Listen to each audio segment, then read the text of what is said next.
Graças a Deus que nos dá a oportunidade de mais uma noite estar na presença de Deus para poder fazer menção da sua palavra. Quero ler um texto no livro do Evangelho de João, seu capítulo 4, que diz assim: E quando o Senhor entendeu que os fariseus tinham ouvido que Jesus fazia e batizava mais discípulos que João, ainda que Jesus mesmo não batizava, mas os seus discípulos, deixou a Galiléia e foi outra vez para a Judéia, e era necessário passar Samaria. Foi, pois, uma cidade de Samaria chamada Sicar, junto à herdade que Jacó tinha dado a seu filho José. E estava ali uma fonte de Jacó. Jesus, pois, cansado do caminho, assentou-se ali junto à fonte, e era isso quase a hora sexta. E veio uma mulher de Samaria tirar água, e disse-lhe Jesus: Dai-me de beber. Porém os seus discípulos tinham ido à cidade comprar comida. Disse-lhe, pois, a mulher samaritana: Como sendo tu judeu me pedes de beber, mulher samaritana? Porque os judeus não se comunicavam com os samaritanos. Nós estamos diante de um dos textos narrado no Evangelho segundo escreveu São João, seu capítulo 4, que fala sobre a mulher samaritana. É talvez uma das mensagens mais integrantes que das quais, se você parar para refletir a respeito da nação de Israel, você vai encontrar vários preceitos nessa mensagem, que da quais lhe darão o pleno conhecimento das quais Jesus quis tratar com aquela mulher. O texto ele começa dizendo que Jesus ele vai deixar, sendo Jesus o Filho de Deus, a Bíblia diz que ele vai deixar a Judéia outra vez e vai voltar para a Galiléia. E o texto vai dizer que era necessário Jesus passar por Samaria. Era necessário. A necessidade de Jesus passar pelos samaritanos nada mais era do que, sendo Jesus Filho de Deus, ele estava entrando em um território para que ele pudesse quebrar ali alguns preceitos da religiosidade dos samaritanos. Para que nós possamos compreender um pouco essa mensagem, eu quero que os irmãos leiam comigo no livro de 1 Reis. Livro de 1 Reis. A Bíblia diz a respeito de um homem chamado Roboão. Quem era Roboão? Roboão, por sua vez, ele era filho de Salomão. E sendo filho de Salomão, naquela época, ele havia herdado o trono de seu pai. E herdando o trono do seu pai, a Bíblia diz que ele chega diante dos jovens a pedir conselhos. Conselhos esses sobre a nação de Israel. O que eles deveriam ser feito para eles, para que eles pudessem continuar a trabalhar, fazer aquilo que eles já antes faziam. Só que nos dias de Salomão, Salomão havia agravado demais o jugo do trabalho sobre os israelitas. Por isso, então, Roboão ele vai ter conselho com os jovens. E os jovens vai lhe dar um parecer que não agradou ao coração dos samaritanos. e muito menos dos israelitas. Então a Bíblia diz que ele vai deixar o conselho dos jovens e vai após o conselho dos mais velhos. E tendo conselho com os mais velhos vão dizer para ele: olha, se você tirar o jugo de sobre eles, a probabilidade de que eles te sirvam por toda a sua vida será muito grande. Porém, diz a palavra de Deus que Roboão ele vai deixar esse conselho e vai agravar mais o jugo sobre os israelitas. E agravando então o jugo sobre os israelitas, a Bíblia diz que eles vão constituir um homem chamado Jeroboão por rei. Haja visto que Jeroboão naqueles dias ele já estava sobre a tribo de José. Então a Bíblia diz que o profeta Aias o encontra pelo caminho. E quando o profeta Aias o encontra pelo caminho, ele rasga as vestimentas de Jeroboão e dá-lhe para ele 10 pedaços de tiras daquela roupa, simbolizando de que ele já tinha a tribo de José, mais 10 tribos, totalizando 11 tribos, ficaria com ele. E uma tribo apenas, que era a tribo de Judá, ficaria com Roboão, filho de Salomão. Então houve a divisão do reino. E quando houve a divisão do reino de Israel, passou-se então a obter o reino do norte e o reino do sul, sendo de que Judá, naquela época, ele tendo o reino do sul, ele tinha sua capital em Jerusalém. Só que os israelitas, por sua vez, que eram as 11 tribos que estavam com Jeroboão, eles fizeram a sua capital em Samaria, que era o reino do norte. E tornando-se então ambos independentes uma das outras. Por isso a própria palavra de Deus no livro de 1 Reis, no capítulo 12, versículo 22, diz assim: porém veio a palavra de Deus dizendo: fala a Roboão, filho de Salomão, rei de Judá, e a toda a casa de Judá e a Benjamim, dizendo: assim diz o Senhor, não subireis e nem pelejarei contra vossos irmãos, os filhos de Israel. Volte cada um para a sua casa, porque eu que fiz esta obra. Então Deus estava fazendo o que? A divisão, estava causando a divisão dos reinos. Reino do norte, reino do sul, sendo Israel e Judá diferente. Mas todos nós conhecemos a história e sabemos que Israel, como tinha sua capital em Jerusalém, e Jerusalém naquela época ela abrigava o maior templo, chamado Templo de Salomão. E o que os samaritanos vão fazer é basicamente aquilo que os judeus que haviam ficado em Jerusalém faziam, eles vão fazer. Eles vão criar um templo lá em Samaria. E criando o templo em Samaria, eles começam então a adorar em um certo monte, onde eles haviam criado este templo, semelhante ao templo de Jerusalém. Porque Jeroboão havia colocado no coração: talvez os israelitas queiram ir até Jerusalém, e por esse motivo ele fez assim, construindo esse templo, para que eles não issem para a adoração. Então ele vai colocar 2 bezerros, um em Dan e outro em Betel, e vai dizer para os israelitas: esses eles adoraram.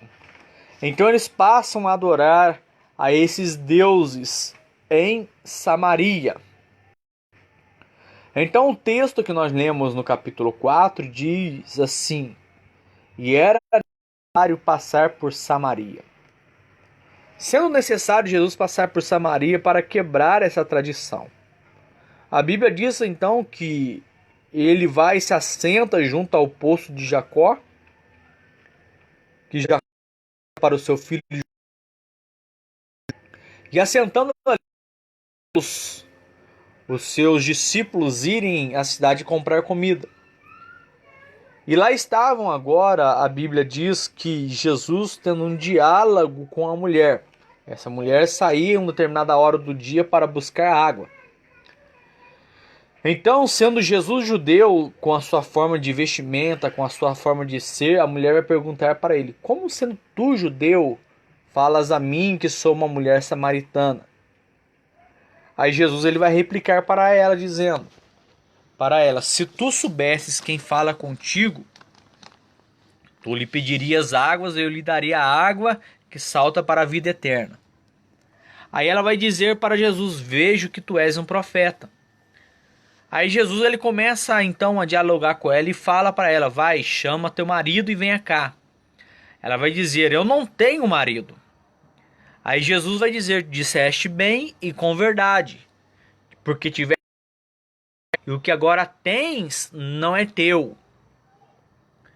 Aí a mulher ela ficou espantada. Mas quando Jesus ele vai dizer para aquela mulher: maridos e o que agora tem não é teu, qual era a relação a respeito disso? Será que de fato aquela mulher era uma mulher adúltera?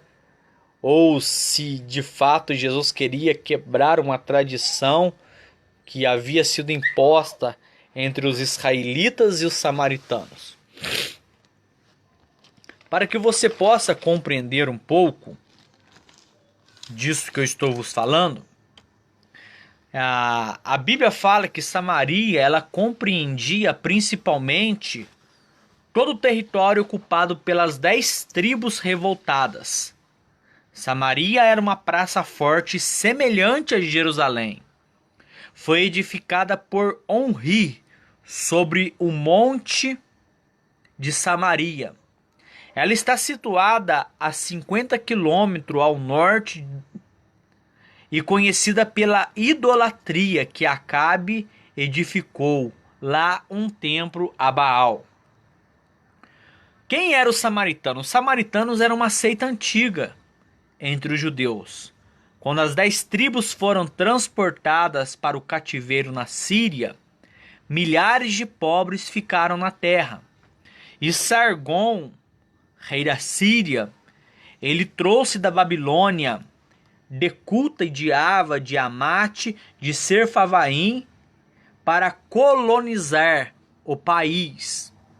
Isso está escrito em 2 Reis, capítulo 17, versículo 24. E isso então vai resultar numa raça mestiça.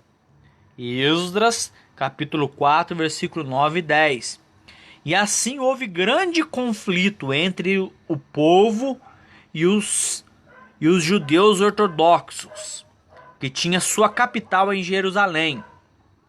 O samaritano baseava-se numa religião somente no Pentateuco e rejeitava o resto do Antigo Testamento. E observava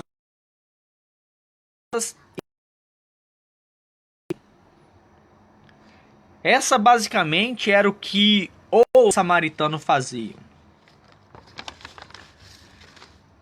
Esse poço da qual nós estamos falando, ele traz consigo toda uma tradição. A Bíblia fala que Jacó teve um encontro com Raquel, lá no livro de Gênesis, capítulo 24, versículo 14, diante deste poço de Jacó, que é o poço onde a mulher samaritana estava. Moisés também, quando ele teve um encontro no capítulo 2, versículo 15, ele também teve um encontro com Zípora neste poço. Os judeus, naquele dia, a Bíblia diz que a mulher disse para ele a respeito do seu marido. Porque quando Jesus pergunta para ela: vai e chama teu marido, ela vai dizer para ela: eu não tenho marido. Aí Jesus vai dizer para ela: disseste bem com verdade. Então o que nós aprendemos aqui é que de fato aquela mulher, ela não havia obtido nenhum tipo de relacionamento com algum homem, porque Jesus vai dizer para ela: disseste com verdade, porque tiveste 5 e o que agora tem não é teu. Mas Jesus ele estava dizendo para ela de uma forma, quando nós lemos, a impressão que dá é de que ela tivesse já já vivendo uma vida de adultério com 5 homens. Mas a realidade não era essa. Para que você possa entender isso pela qual nós estamos falando, nós vamos ler lá no livro de Ezequiel, capítulo 23. Ezequiel, capítulo 23.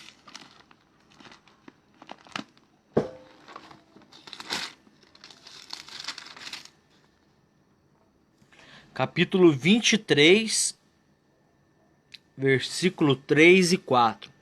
Diz assim: E veio mais a minha palavra do Senhor, dizendo: Filho do homem, houve 2 mulheres filhas de uma mesma mãe. Estas se prostituíram no Egito, prostituíram-se na sua mocidade, e ali foram apertados os seus seios,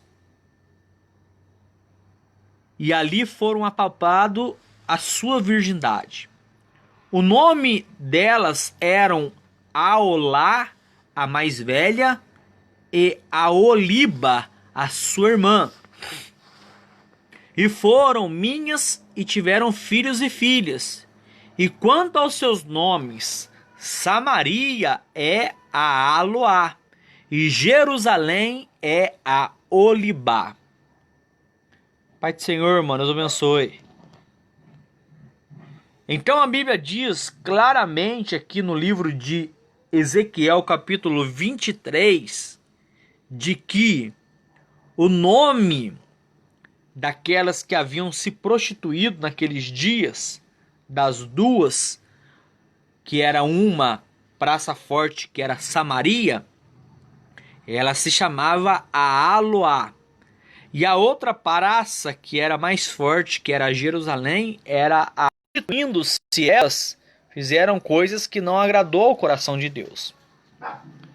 Então a Bíblia diz para aquela mulher a respeito disso, a respeito do que houve, a respeito da quebra, da divisão das 12 tribos.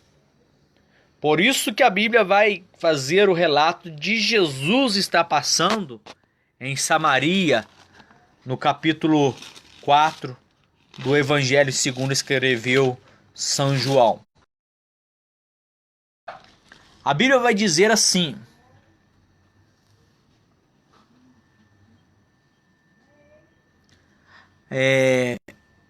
porque tiveste 5 maridos e o que agora tem não é teu marido. Disseste com verdade.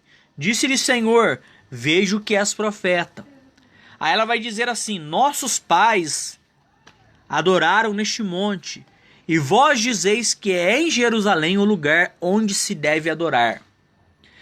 Disse Jesus, mulher, crê-me que a hora vem em que nem neste monte e nem em Jerusalém vocês o adorarão. Adorais o que não sabeis, mas nós adoramos o que sabemos, porque a salvação vem dos judeus. Jesus aqui ele está dialogando com a mulher samaritana, falando a respeito do encontro que ela estava tendo com ele, quebrando a barreira que havia entre os judeus ortodoxos e quanto aos judeus que fizeram o templo em Samaria. Por isso que ela vai dizer para Jesus: os nossos pais nos ensinaram que é neste monte, que é o lugar em que devemos adorar. Mas vocês estão dizendo que é em Jerusalém. Aí Jesus vai dizer para ela: olha, vai chegar uma hora que nem neste monte, nem em Jerusalém. Mas Deus vai procurar aqueles que adoram o Pai em espírito e em verdade. Aí quando Jesus diz isso para ela, ele vai falar assim: Deus é espírito, e importa os que o adorem em espírito e em verdade. A mulher vai dizer assim: disse-lhe, eu sei que o Messias, que se chama o Cristo, vem, e quando ele vier, nos anunciará tudo. Então nós estamos falando de uma mulher que ela tinha um conhecimento bíblico. E como que poderíamos nós chamarmos essa mulher, boa noite, José, chamarmos essa mulher de prostituta, sendo de que ela mesma vai dizer assim: eu sei que o Messias, que se chama o Cristo, vem, e quando ele vier, ele nos anunciará tudo. Ela já tinha consigo um conhecimento a respeito do verdadeiro Messias, sendo ela uma samaritana que adorava nos montes, que adorava naquele lugar, que tinha uma religião baseada basicamente igual às que os judeus tinham. Mas por causa da divisão das 12 tribos, quando o filho de Salomão, chamado Roboão, causou, quando Jeroboão fica com tribos e apenas uma tribo, que é a tribo de Judá, fica com Roboão, dali por diante eles ficaram então basicamente como inimigos entre si. Eles não tinham contato entre eles. Eles se tornaram-se inimigos. Por isso que lá em Samaria era ali ensinado as Sagradas Escrituras, e nas Sagradas Escrituras não há mentira. Como não há mentira, a Bíblia diz que ela vai dizer para Jesus: eu sei que o Messias virá, e quando ele vier, ele nos anunciará tudo. Então a Bíblia diz no capítulo 4, versículo 26, Jesus ele vai dizer assim: eu sou eu que falo contigo. Então era o próprio Messias da quais os samaritanos esperavam. Ele estava ali agora diante do poço de Jacó, quebrando todo o protocolo e falando como uma mulher samaritana. E quando Jesus fala para ela: eu sou o que fala contigo, a Bíblia diz: e nisto viram seus discípulos e maravilhavam-se de que estivessem falando com uma mulher. Todavia nenhum lhe disse: que perguntas ou por que falas com ela? Aí a Bíblia diz: e deixou, pois, a mulher o seu cântaro e foi à cidade e disse. Então ela, além de ter um conhecimento bíblico a respeito de, ela também tinha pessoas amigas na cidade. A Bíblia diz que ela foi, deixou seu cântaro e foi à cidade e dizer ao: vinde e vede um homem que me disse tudo quanto tenho feito. Não é este o Cristo? Então a Bíblia diz: e saíram, pois, da cidade e foram ter com ele. Entretanto, os seus discípulos rogaram, dizendo: Rabi, come. E ele, porém, lhe disse: uma comida tenho para comer, que vós não conheceis. Então os discípulos diziam uns aos outros: porventura trouxe algo de comer? E Jesus disse-lhes: a minha comida é fazer a vontade daquele que me enviou e realizar as suas obras. A Bíblia diz que os seus discípulos estavam preocupados com Jesus a respeito do alimento, dizendo para ele: Rabi, come. Jesus ele disse para ele: não, a minha comida é esta, é de fazer o quê? É de pregar a palavra, é de anunciar o evangelho ainda enquanto eu estou no mundo. A minha obra é fazer isso. Aí Jesus vai dizer para ele: não dizeis vós que é 4 meses que vem a ceifa? Eis que eu vos digo: levantai os vossos olhos e vede as terras, que já estão brancas para a ceifa. E o que ceifa e o que recebe o galardão, ajunta fruto para a vida eterna, para que assim o que semeia como o que ceifa, ambos se regozijem. Porque nisto é o verdadeiro ditado, que um é o que semeia e o outro é o que ceifa. Eu vos enviei a ceifar onde vós não trabalhaste. Outros trabalhavam e vós entraste no seu trabalho. Jesus aqui, ele vai quebrar o protocolo dos discípulos, dizendo para os discípulos: vocês estão aqui colhendo algo que muitas pessoas já fizeram lá atrás. Por isso que a Bíblia diz que Paulo plantou, Cefas regou, mas quem deu crescimento é Deus.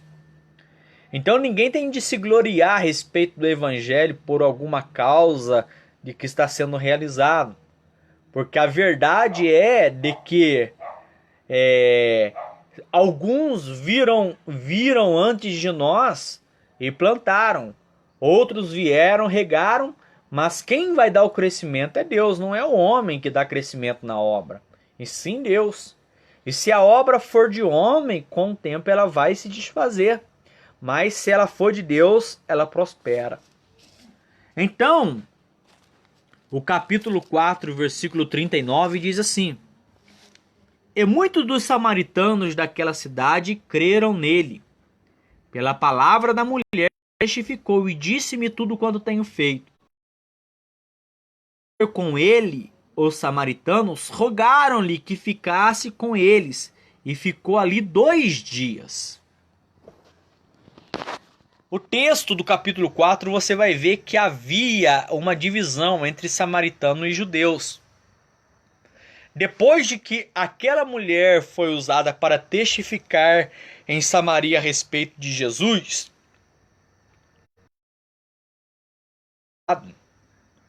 dali por diante houve uma divisão. E essa divisão não foi para malefício da igreja, e sim para contribuição.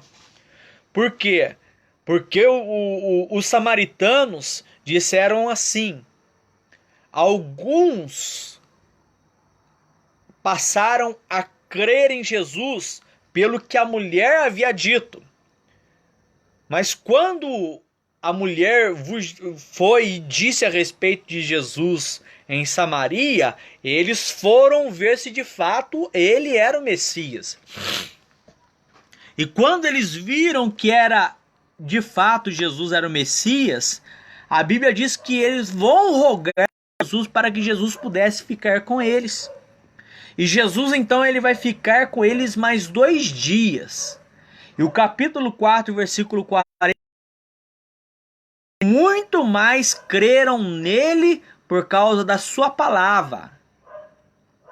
E diziam à mulher: teu dito, mulher, que nós cremos, porque nós mesmos temos ouvido e sabemos que este verbo que habitava em Samaria, simplesmente para quebrar um protocolo da religiosidade que separava judeus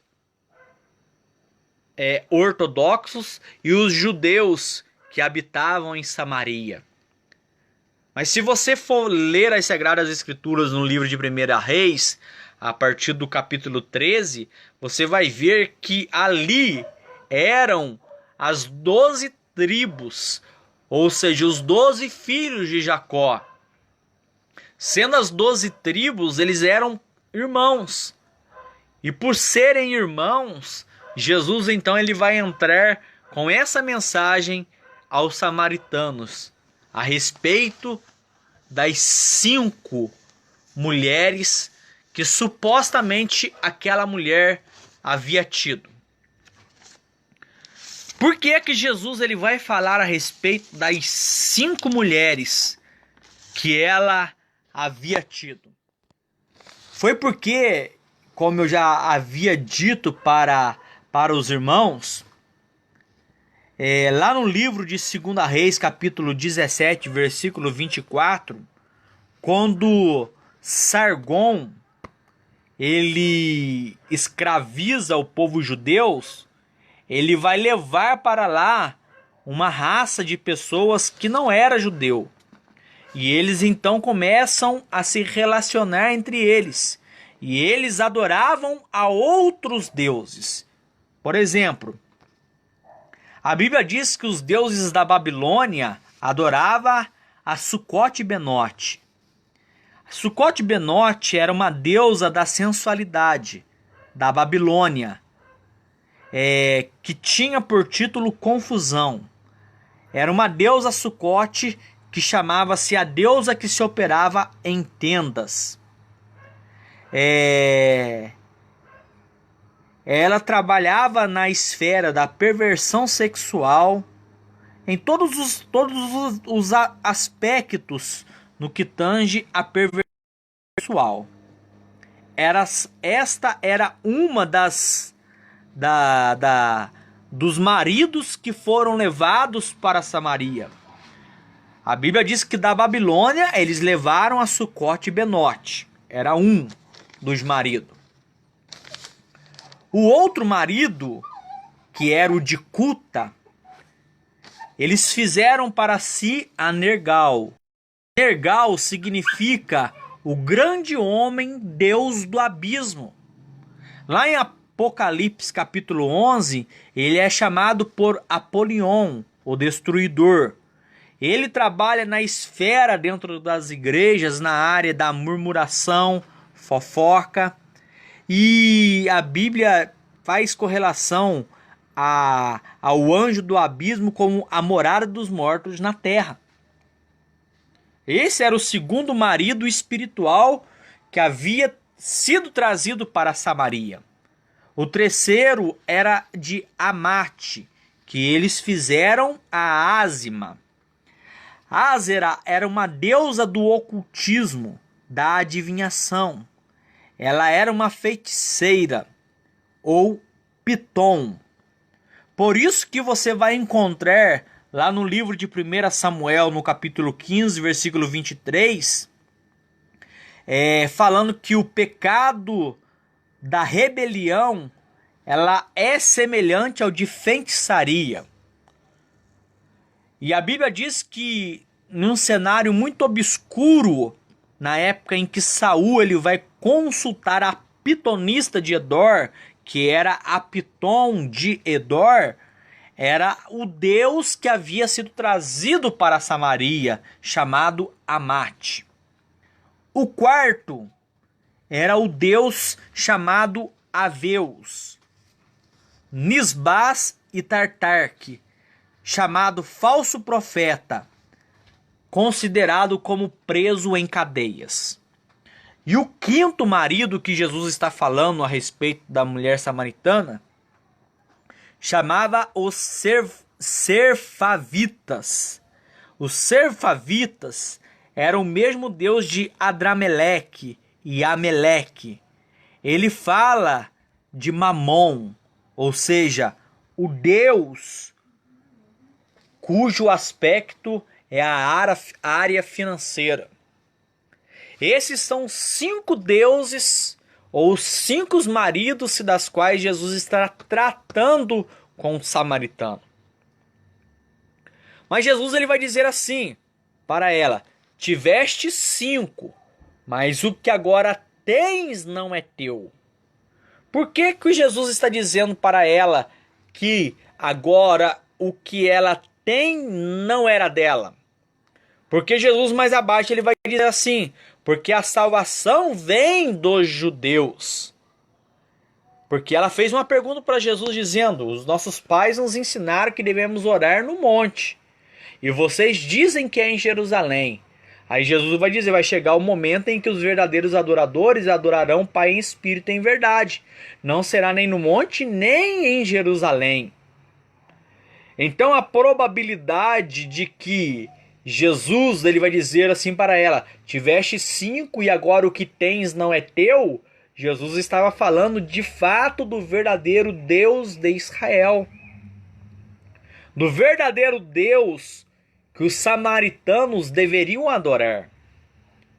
Por isso que quando Jesus fala a respeito de que ela havia tido 5 maridos, Aí ela automaticamente vai dizer para Jesus: vejo que tu és profeta.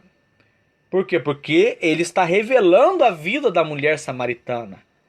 E revelando a vida da mulher samaritana significa que ele estava falando a respeito dos deuses que havia sido transportado para Samaria. Eles haviam deixado de adorar o verdadeiro Deus de Israel e estavam adorando a outros 5 deuses que não era o verdadeiro Deus de Israel. Aí Jesus quebra o protocolo dizendo para ela: tiveste 5 e o que agora tens não é teu. Então ela vai correndo para a cidade dizer para as pessoas a respeito de tudo o que Jesus havia falado. E eles então se reúnem e vai até Jesus para ver se de fato aquilo que a mulher de Samaria estava dizendo estava realmente acontecendo. E a Bíblia então diz que Jesus fica 2 dias com eles. E eles vão dizer as seguintes palavras: já não é pelo dito da mulher que nós cremos, mas de fato nós temos visto e ouvido que verdadeiramente tu és o Deus de Israel. Tu és o Messias pela qual nós estávamos esperando. Então, existe uma grande confusão. Nós já ouvimos inúmeras mensagens a respeito da mulher samaritana. Quando fala-se sobre os 5 maridos, Jesus ele estava falando com ela a respeito da cultura.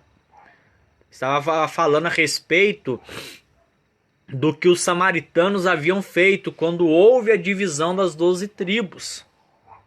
Jesus não estava falando de fato que aquela mulher era uma mulher adúltera fisicamente, mas espiritualmente sim, porque ela adorava a outros 5 deuses. Mas você vê que de fato o coração dela já estava quebrantado, porque ela disse: eu sei que o Messias, quando ele vier, ele nos anunciará tudo. Aí Jesus quebra e fala para ela assim dizendo: eu sou o que falo contigo. Jesus, ele veio não para causar separação, e sim para trazer união entre os povos.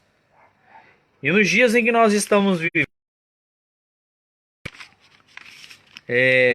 por isso que a gente tem que ter a paz um com os outros, no que depender. É difícil. Eu sei que é muito difícil lidar com o ser humano.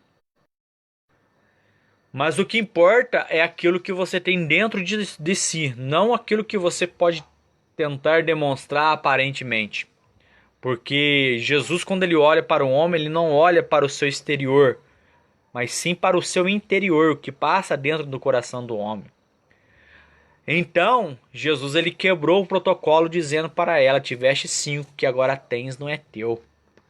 Porque o verdadeiro Deus de Israel, ele é ainda, nos dias de hoje, ele é venerado em todo o mundo. Mas ainda é adorado lá em Jerusalém, aonde existem as ruínas do templo de Salomão, até nos dias de hoje. Então, para o dia de amanhã, hoje a partir da meia-noite, lançou-se aí como é que eu vou dizer, um intimato a todos os cristãos a fazer esse jejum, não somente por sua cidade, pelo seu estado, pelo seu país, mas pelo mundo, pelo que está acontecendo. Então, mais do que hoje, é dia de nós quebrarmos o protocolo. Que protocolo é este? O protocolo da religiosidade, que nos separa, que faz com que os irmãos da Batista não se unem com os irmãos do Evangelho Quadrangular, os da Quadrangular não se dão com os irmãos assembleianos, os da Assembleia da Madureira não se dá com o da Missão não se dá com o da Belém, Belém não se dá com São Lourenço. Esse protocolo tem que ser quebrado. Porque quando Jesus ele vier nas nuvens buscar, ele não vai buscar as placas que estão aí penduradas por de fora da igreja. Se placa fosse boa, ela estaria pelo lado de dentro da igreja, mas ela fica por lá de fora. Então, quando Jesus ele voltar nas nuvens, ele vai buscar o que? Um povo. Que povo é este? É o povo que se humilha. Por isso que a Bíblia diz: humilhai-vos, pois, debaixo das potentes mãos de Deus, para que ele, ao seu tempo, vos exalte. Hoje, mais do que nunca, as famílias estão aí, muitos estão preocupados com o que pode acontecer com o mundo daqui para frente. Ele não será o mesmo, depois de tudo isso que nós estamos passando. Haverá muita falta de emprego, a probabilidade é muito grande. Queira que Deus não deixe, porque o controle do universo está nas mãos de Deus. Deus ele é infinito na sua sabedoria. Talvez Deus permitiu que acontecesse isso no mundo para que o povo pudesse ver que de fato ele realmente enviou seu Filho ao mundo para que nós pudéssemos encontrar a salvação através de Jesus. Só que as pessoas estão dando mais créditos aos itinerantes, a esses homens que colocam a Bíblia embaixo do braço aí saem pregando a palavra por aí afora. E esquecendo-se de que existe um Deus que está sempre pronto para nos ouvir. Não importa o lugar onde nós venhamos estar, se dentro de casa ou fora de casa, se no trabalho, se na rua, em todo momento nós podemos ligar com a mente em Cristo e orarmos a Ele. E quando nós estamos ligados, orando a Ele, Ele está sempre nos ouvindo. Jesus ele não está, a Bíblia fala, os meus ouvidos não estão agravados para que não possa ouvir a sua oração. Mas são os pecados nossos que fazem divisão entre nós e o nosso Deus. Então, é um chamado, é um veredito para a igreja dos últimos dias. É o momento de nós nos prepararmos através desse jejum, através dessa consagração. É o momento de nós reconciliarmos com Deus, pedirmos perdão a Ele por tudo pelo qual nós estamos fazendo e tentar trilhar um caminho diferente. Porque Jesus está a portas. Imagine você se Jesus ele voltasse há uns 3 meses atrás. Antes que tudo isso estivesse acontecendo. Vocês conseguem ver aí por veículos de comunicação como celular que países aí que estão aí na América Latina, que fazem parte aí considerado costeiros ao Brasil, os seus respectivos presidentes estão clamando as pessoas a fazerem um jejum para clamar a Deus, porque só Deus pode mudar a situação do universo e tudo está no controle das mãos de Deus. Por isso que a Bíblia diz lá no livro de 2 Crônicas, capítulo 7, versículo 14: se o meu povo que se chama pelo meu nome se humilhar, orar, buscar a minha face e se converter dos seus maus caminhos, então eu vos ouvirei dos céus, eu vos perdoarei os seus pecados e sararei a vossa terra. Se nós queremos ver a terra, o mundo melhor para o dia de amanhã, para os nossos filhos, o momento é este. O dia já é hoje. Não podemos deixar para amanhã, não. Nós temos que estarmos aí prontos a estarmos realizando aquilo que de fato Deus colocou no nosso coração. Se for para pregar através do celular, através da sua igreja, através do individualismo na rua, de qualquer maneira o faça. Porque Deus estará nos abençoando. E o momento é este, irmãos. Para que as pessoas que estiverem partindo deste mundo não venham partir sem a esperança da salvação, mas que elas possam ter a garantia de que quando seus olhos se fecharem aqui, eles se abrirão no paraíso. Deus abençoe você que ouviu essa mensagem. Que a paz do Senhor venha estar dentro do seu lar, dentro da casa de cada um dos irmãos, em nome de Jesus Cristo. Continue orando por nós. Ore por você, pela sua família, pelos seus líderes. Ore pela nossa nação, para que Deus possa sarar. Porque eu tenho a plena certeza que depois virá um grande avivamento vindo por aí. E este avivamento trará inúmeros tipos de pessoas para a casa de Deus. E vocês têm que estar preparados para recepcioná-los, orientá-los, tentar designar eles a compreender a palavra de Deus, de que Deus já enviou seu Filho, de que Jesus já veio como Cordeiro. E quando ele voltar nas nuvens, ele ainda voltará outra vez, mas para juízo na terra. Jesus hoje ele é nosso advogado, mas um dia ele se tornará o nosso juiz. E a sentença do nosso já foi dada, mas para nós ainda existe uma esperança.